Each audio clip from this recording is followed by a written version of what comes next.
Halo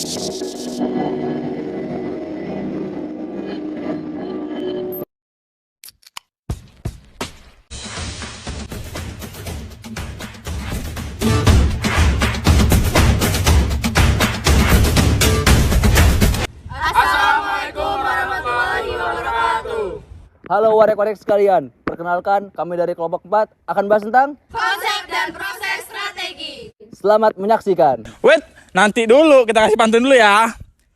Di kecamatan makan duren bareng Pak Camat. JJ kita ramah keren, yang lain lewat. Langsung aja kita kasih JJ dulu ya.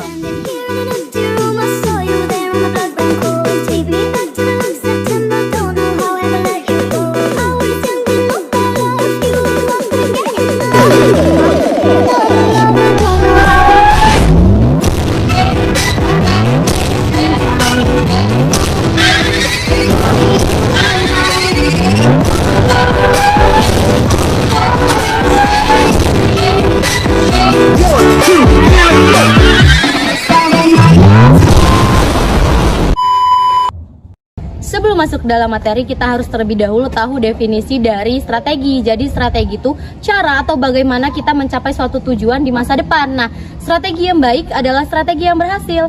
Lalu ada pula definisi strategi dari beberapa ahli. Menurut Candler tahun 1962, menurut beliau strategi itu merupakan pemutusan tujuan atau sasaran jangka panjang dalam suatu perusahaan. Nah, diadaptasi dari tingkah laku, alokasi sumber daya untuk mencapai tujuan tersebut.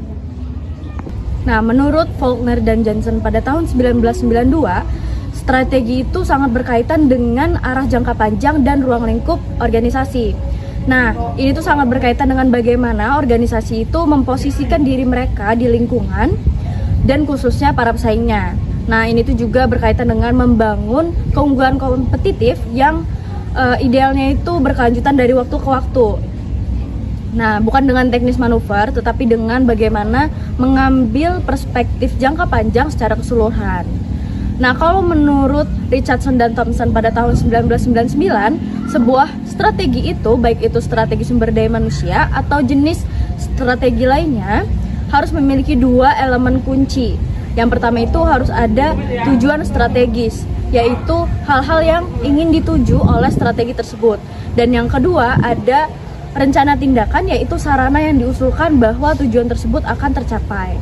Dan materi selanjutnya ada konsep strategi.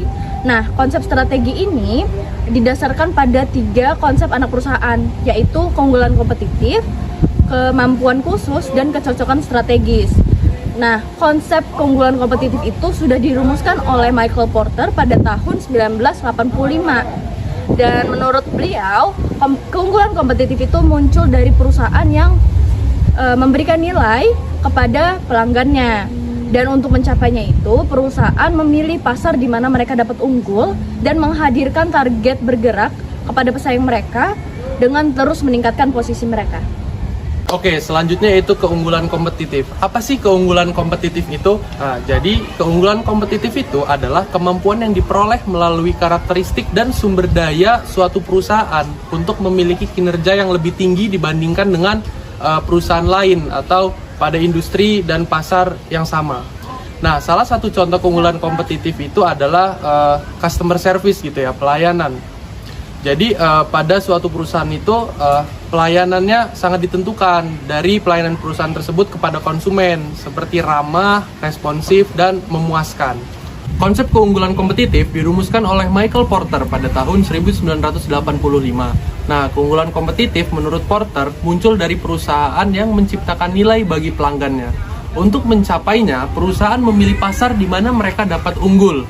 Nah, Porter menekankan pentingnya diferensiasi yang terdiri dari penawaran produk atau jasa yang dianggap unik oleh industri dan fokus melihat kelompok pembeli atau pasar produk tertentu lebih efektif atau efisien daripada pesaing yang bersaing secara lebih luas. Lalu Porter juga memberikan 3 strategi generik yang dapat digunakan organisasi untuk mendapatkan keunggulan kompetitif, yaitu yang pertama inovasi menjadi produsen yang unik, lalu yang kedua memberikan barang dan jasa berkualitas tinggi kepada pelanggan, yang ketiga, yang terakhir, hasil yang direncanakan dari kebijakan yang ditujukan untuk mengelola pengeluaran. Selanjutnya ada kecocokan. Konsep kecocokan ini menyatakan bahwa apabila suatu perusahaan ingin meningkatkan keunggulan kompetitifnya, maka perusahaan ini harus meningkatkan kapabilitas dan sumber dayanya yang tersedia di lingkungan eksternal. Kemudian ada dasar-dasar strategi. Pada dasarnya, strategi ini adalah tentang mendefinisikan niat untuk mencapai kecocokan dengan mengalokasikan sumber daya dengan peluang di lingkungan eksternal. Seperti yang didefinisikan oleh Hamal dan Parahak, niat strategi mengacu pada ekspresi posisi kepemimpinan yang ingin dicapai organisasi dan menetapkan kriteria yang jelas tentang bagaimana kemajuan untuk menuju pencapaian yang akan diukur. Strategi, konsep, dan proses. Nah, jadi strategi itu bisa menjadi sebuah visi dan misi yang sangat luas atau menjabarkan tujuan dan sasaran yang ingin dicapai dalam jangka panjang. Nah, lalu selanjutnya, strategi berbasis sumber daya. Nah, apa sih itu? Kapasitas strategis suatu perusahaan bergantung pada kapasitas sumber dayanya. Oke, selanjutnya itu ada kemampuan strategis. Nah, kemampuan strategis itu konsep yang mengacu pada kemampuan organisasi untuk mengembangkan dan menerapkan strategi yang akan mencapai keunggulan yang kompetitif yang berkelanjutan. Nah, lalu yang terakhir itu tujuan manajemen strategis. Jadi tujuannya itu untuk memunculkan tindakan sekarang dan untuk di masa depan.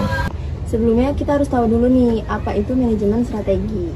Jadi manajemen strategi itu adalah seperangkat keputusan dan tindakan yang menghasilkan formulasi dan penerapan strategi yang dirancang untuk mencapai tujuan di sebuah organisasi. Manajemen strategis ini juga berarti bahwa para manajer melihat ke depan kepada apa yang mereka butuhkan untuk dicapai di masa depan yang relatif jauh, dan ini berurusan dengan tujuan dan sarana. Nah, materi selanjutnya itu adalah perumusan strategi perusahaan. Nah, perumusan strategi itu tuh didefinisikan sebagai proses untuk mengembangkan rasa arah. Nah, dalam terciptanya suatu strategi itu pasti dibutuhkan perumusan-perumusan agar terciptanya strategi yang tepat bagi perusahaan di lingkungannya. Nah, untuk perumusan strategi tersendiri itu memiliki beberapa proses. Nah, yang pertama itu kita harus menentukan misinya dulu.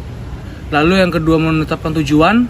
Yang ketiga itu melakukan pemindahan lingkungan internal dan eksternal untuk menilai kekuatan dari kelemahan internal serta peluang dan ancaman eksternalnya atau biasa disebut SWOT.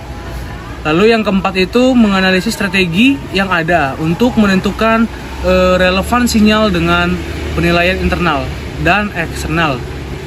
Yang kelima itu kita harus menentukan berdasarkan analisis sebelumnya ini kemampuan khusus dari organisasi itu apa sih. Yang keenam itu kita harus menentukan isu-isu utama yang muncul dari analisis sebelumnya. Yang ketujuh itu menentukan strategi korporat dan fungsional untuk mencapai tujuan dan keunggulan. Yang kedelapan, menyusun rencana strategis yang terintegrasi untuk mengimplementasikan strategi. Yang kesembilan itu menetapkan strategi, dan yang terakhir itu memantau implementasi dan merevisi strategi yang ada atau menggabungkan dengan yang baru demi terjadinya suatu pertumbuhan yang baik. Hanya saja dalam kenyataannya perumusan strategi terkadang tidak sesuai dengan sistematis. Mengapa demikian? Karena menurut ahli bahwasannya perumusan strategi itu merupakan sebuah responsif dari kejadian yang telah ada atau yang sedang dialami oleh perusahaan. Dalam artikelnya Mintzberg pada tahun 1994, dia berpendapat bahwa kegagalan perencanaan sistematis adalah kegagalan sistem untuk berbuat lebih baik daripada atau hampir sama dengan manusia. Dan terkadang strategi harus dibiarkan sebagai visi yang luas, tidak diartikulasikan secara tepat. Penulis lain mengkritik strategi deterministik, misalnya dari Pettigrew dan Webb. Strategi bisnis jauh dari fenomena yang langsung dan rasional. Sebenarnya diinterpretasikan oleh para manajer sesuai dengan kerangka acuan mereka sendiri, motivasi dan informasi khusus mereka. Sedangkan menurut Quinn pada tahun 1980, tujuan pendekatan perencanaan formal menekankan ukuran kekuatan kuantitatif terukur dengan mengorbankan faktor kualitatif organisasi dan perilaku kekuasaan yang begitu sering menentukan keberhasilan. Menurut Dickman pada tahun 1990, pengambilan keputusan yang paling efektif biasanya adalah orang-orang yang kreatif dan intuitif, menggunakan proses yang adaptif dan fleksibel, Selain itu, karena sebagian besar keputusan strategis didorong oleh peristiwa daripada di program sebelumnya, keputusan tersebut tidak direncanakan. Dan terakhir ada menurut Gold dan Campbell pada tahun 1986 juga menekankan keragaman dan ambiguitas pengaruh yang membentuk strategi, pemahaman yang diinformasikan bekerja berdampingan dengan proses analisis yang lebih formal. Materi selanjutnya mengenai realitas manajemen strategis. Realitas manajemen strategis adalah kemampuan manajer untuk selalu berperilaku strategis dalam kondisi ketidakpastian, perubahan, dan turbulensi atau bahkan kekacauan. Sikap strategis tersebut harus melakukan pertimbangan yang diberikan pada konsep HRM strategis. 4 tipologi strategi oleh Whittington. Yang pertama, klasik, merupakan sebuah penanaman strategi sebagai proses rasional dari perhitungan yang disengaja. Yang kedua, evolusioner, merupakan sebuah perumusan strategi sebagai hasil dari proses evolusioner yang berarti produk atau hasil dari organisasi mana yang berhasil lebih produktif dan efisien akan memenangkan kekuatan pasar. Yang ketiga, berbasis proses, merupakan sebuah penanaman proses strategi sebagai proses tambahan yang berkembang melalui hasil diskusi. Yang keempat, sistematik, merupakan sebuah strategi yang terbentuk oleh sistem sosial yang ditekan. Runs. When Osman Dembele does the inverted runs as well, and you create and give them space from outside, width from outside. That's exactly what you get from this Barcelona team. It is a tough game, but then Rich, I think Barcelona will edge Atletico de Madrid. Atletico de Madrid best air draw because it's a game that I expect that Barcelona will go ahead and win. Okay.